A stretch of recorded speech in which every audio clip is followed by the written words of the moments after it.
Thank you, Vanessa, for that lovely introduction. As you said, my name is Jasmine. I was volunteering with Samos Volunteers for a year before I started my master's in the Netherlands. And as already has been mentioned, I wanted to talk mainly this evening about the refugee crisis, but specifically what's happening in Samos, because it's what I'm so familiar with. I want to also introduce you to the camp in Samos and the conditions that people are living in there, and the work of Samos Volunteers, and excitingly some new projects that we are planning to start over the next few months. So, as Vanessa said already, the refugee crisis is still very much going on, albeit it's not in the newspapers so much on our headlines every day. But it is still there, and the problems have changed, particularly over the last 2 years. As I say, the problems have changed, and it's become less of like an emergency situation every day to more of like a long-term situation where people are spending many, many months in camp conditions, waiting for their asylum to be processed. So the problems have shifted. Totally worldwide, there are 65.6 million people displaced from their countries, so that's both internally and externally. And they are trying to find safety, a lot of them in safer places. In 2016, on March 2016, the EU-Turkey deal came into force, which effectively sought to put an end to what's known as irregular migration, so preventing refugees and asylum seekers from entering Europe or returning them when they do enter Europe back to Turkey. Turkey was classified as this third safe country for refugees, but obviously for a lot of people it's not a safe place.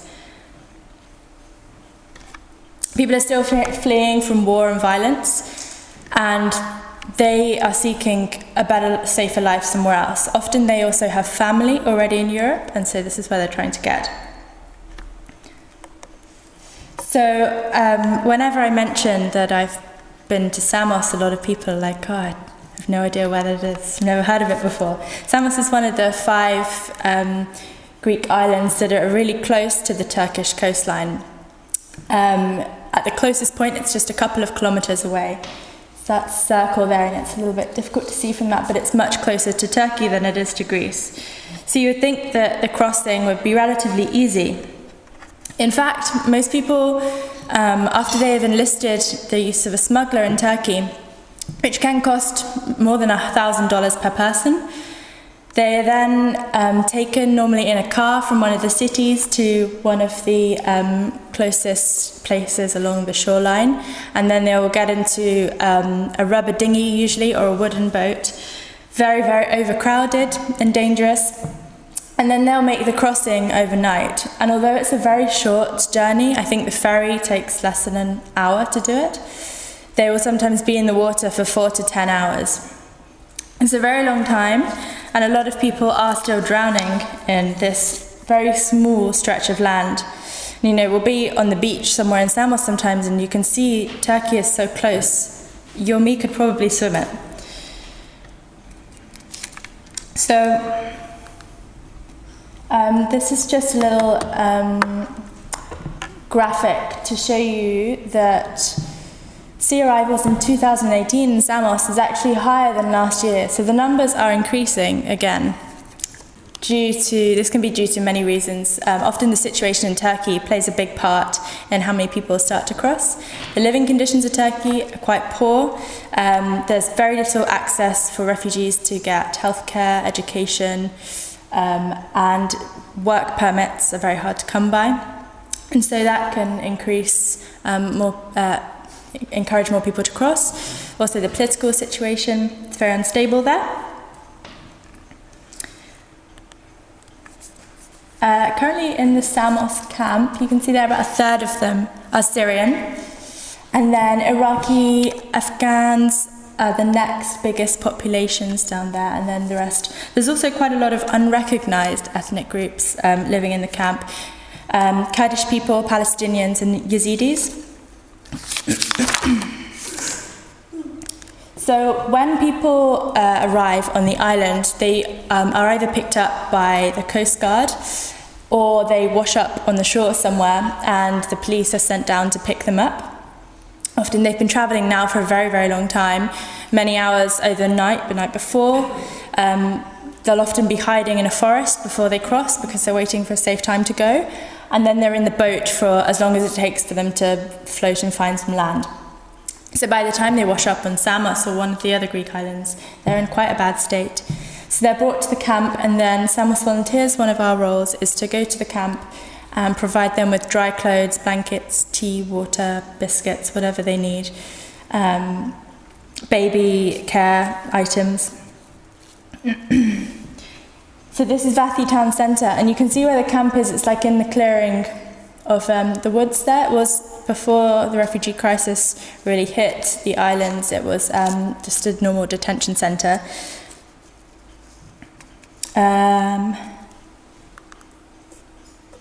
So many people in the camp are still living in tents. 2 years on from when it really hit, people are still living in tents. Or if they're lucky, they'll get a small Isa box, so like a caravan type thing. But they're very overcrowded, normally with 6 people living inside each one. There's more than 2,000 people living in the camp now. I think that one's a little bit outdated. And the camp is supposed to accommodate about 700. So it's really, really cramped. There's really limited shower, toilet facilities. There's one doctor for more than 2,000 people. And what really gets to me is that there are so many unaccompanied children living in the camp. So on the whole island, there's 2,300 refugees. So this includes the people in the camp and the people living in the shelter for unaccompanied minors and for vulnerable families. And of those, 11 of us, so 30% of those are children, and 11% of that 30% are unaccompanied children. And there's only space in the shelter for a very small number of them, I think about 10 or 15. And so there's 60 unaccompanied children living totally alone in a camp. And it's a dangerous place, it's very dangerous. There's lots of fights, the food is terrible, there's not much safety, the conditions are bad, wash facilities are bad. So yes, it's really not a safe place for children to be living. So this is May 2018, so last month, almost 400 arrivals, and only 200, just over 200, 220 actually departed to the mainland, so their asylum procedure is at a stage where they're allowed to leave the island. So, you know, you can see how the camp population creeps up really quickly. Samos volunteers. This is a group that, as Vanessa said, I've been working with for the last couple of years now. We're there on the island to try and support the refugees and asylum seekers there, living in the camp and the shelters. We're there to try and instill a sense of normality to their days, to combat boredom, and to empower them whilst they're waiting for their asylum procedure to be processed. It did start as a grassroots movement of volunteers. It started with 4 people randomly coming together on the island and working down at the port to hand out blankets and dry clothes when people were washing up. At the time, they were moving on very quickly to the mainland just after a couple of days, so obviously the needs have changed greatly. But now we have about 40 volunteers at any one time. And you'll see after I've spoken about the activities that we do that we really do need that amount of volunteers at any one time. So now we have a community centre which is 5 minutes walk from the camp. It used to be a restaurant and we converted it. It's just had its 1-year anniversary.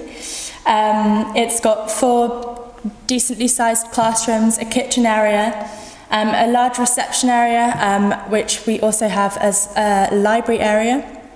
And then a large basement downstairs, which we've converted into like a mother and baby safe space. It's really big.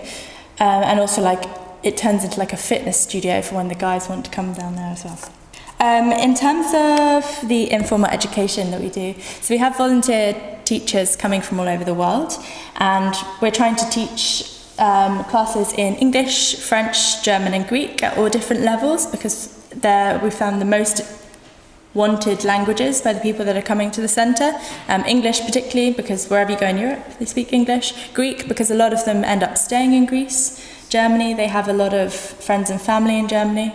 And France, I think it's the smallest class.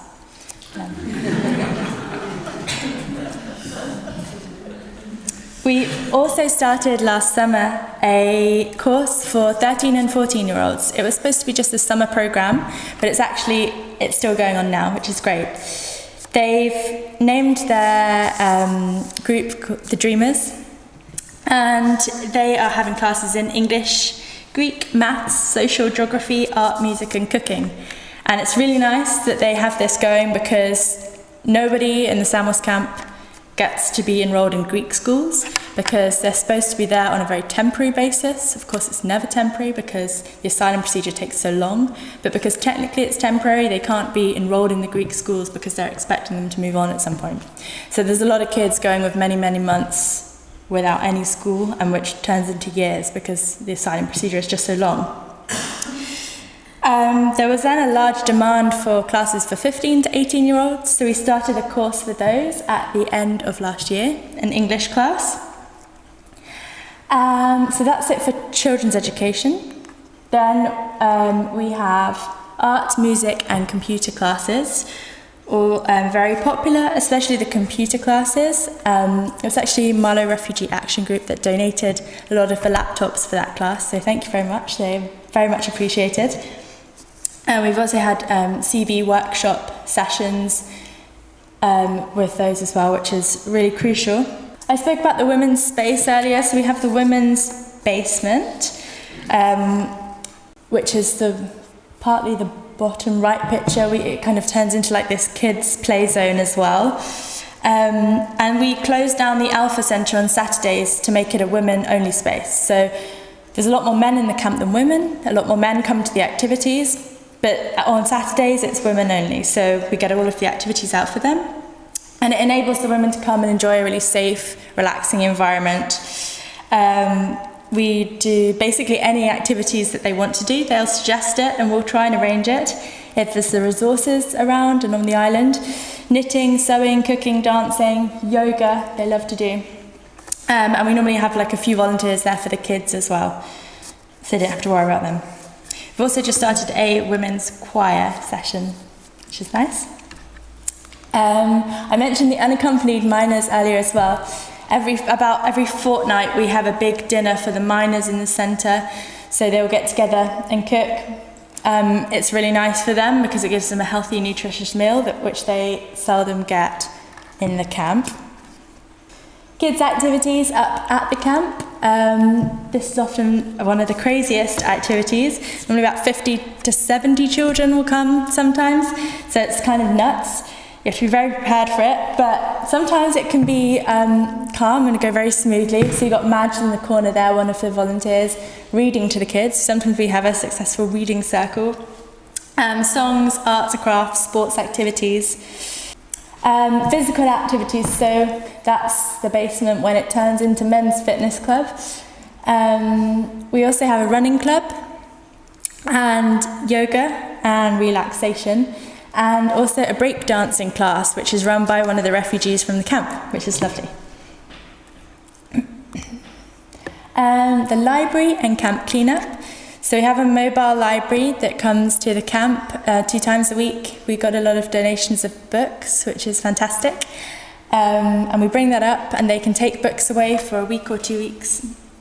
We also set up an Amazon account, so people from the camp can request books that they'd like, and then people around the world can donate them, send them to Samos, and then we find them and give them their book. Camp cleanup. The camp is not a very nice place. It's really messy and disgusting and dirty. So once a week we go up and we get a load of people to come and help us, and we just do like a big clear up of the camp area, focusing on different areas each week. And then the warehouse and new arrivals. So I mentioned the new arrivals earlier. We give out these new arrival packs when they come to the island. So clothes, clean underwear, blankets or towels if necessary. water, tea, etc. And all of the donations we get are from private donors, so they're coming from abroad normally. And we have a big warehouse where we store all of our equipment, resources, and all of the clothes and make them up there. So that's all for the warehouse. That's our activities at the moment.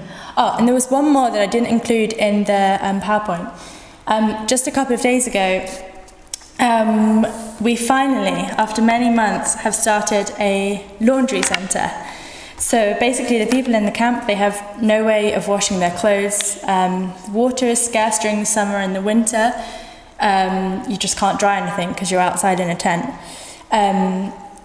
The camp has suffered with scabies before, and that's really transmissible through dirty clothing and shared bedding and stuff. So we've started a laundry centre now. MSF, Médecins Sans Frontières, donated to us 5 washing and dryer machines, and we've got a little building close to the Alpha Centre, our community centre, and a couple of days ago we started up. So we're doing like a ticketing system, and people can come down with all their dirty laundry and do their washing. It'll all be clean and nice. So we're really happy about that. There are a couple of other new projects in the making. So as you can see, we've got quite a list of activities. So 40 volunteers is really like the minimum that we need to have. But one thing that I'm starting at the moment, now that I'm in the last stages of my master's, I've wanted for a long time to set up some kind of legal office or legal centre in Samos. The reason being is that I mentioned the medical care, education, everything is lacking in Samos. But what is really lacking is access to legal aid, legal assistance. People have their first admissibility interview sometimes a month or a couple of months after they first arrived on the island. And in that time, they could be preparing for their case, but no one has access to any lawyers. I was reading the other day that only 9.6% of the population of Samos have had access to legal information or assistance on the asylum procedures that they're about to spend the next year or two of their life going through. It's really low. There's I think, one lawyer in the island at the moment from the Greek Council for Refugees, but obviously she's totally overworked with 2,003 people living on the island, and she takes on the most vulnerable cases. There are another group of lawyers there who only deal with appeals, so there's no one permanently there to help prepare people for their first interview. Apart from when we get volunteer lawyers coming from different organisations to the island. However, when you're coming just as a volunteer lawyer by yourself for 2 or 3 weeks, it's very difficult to organise a space to work from. They're also coming from different organisations. There's not usually any kind of handovers. People don't know when other lawyers are coming. They don't know when the gaps need to be filled. So the next project of Samos Volunteers is we would like to rent a small space close to the Alpha Centre to be able to host lawyers when they come and to provide legal information sessions there for people in big groups so we can get the message across about the asylum procedures, what's going to happen to them over the next few months, and then have a place where lawyers can meet privately and confidentially with their clients to talk about the sensitive nature of their cases. And yeah, just a private space to work. I know at the moment there's the Berlin Law Clinic working on the island, which is really great. They have a few lawyers there. I'm not sure how much longer they're going to be there, but you know, when they first started there, I think one of the girls was working from her apartment and literally having like people coming like to her place to hold their meetings, which is not an ideal setup. Otherwise, they're working from cafes or restaurants, which is not good either when you're speaking about very like traumatic personal stories. So it's the next big step for Samos Volunteers. I think we're ready for it. We've come a long way. We have the people and the motivation and the drive to make it work, and I think it will have an extremely positive impact. So, we always need more volunteers. Again, it's back to the whole awareness thing, spreading the word, making people know that this is still going on. encouraging people to come out, donations, fundraising and awareness pretty much sums up our marketing scheme for Samos volunteers.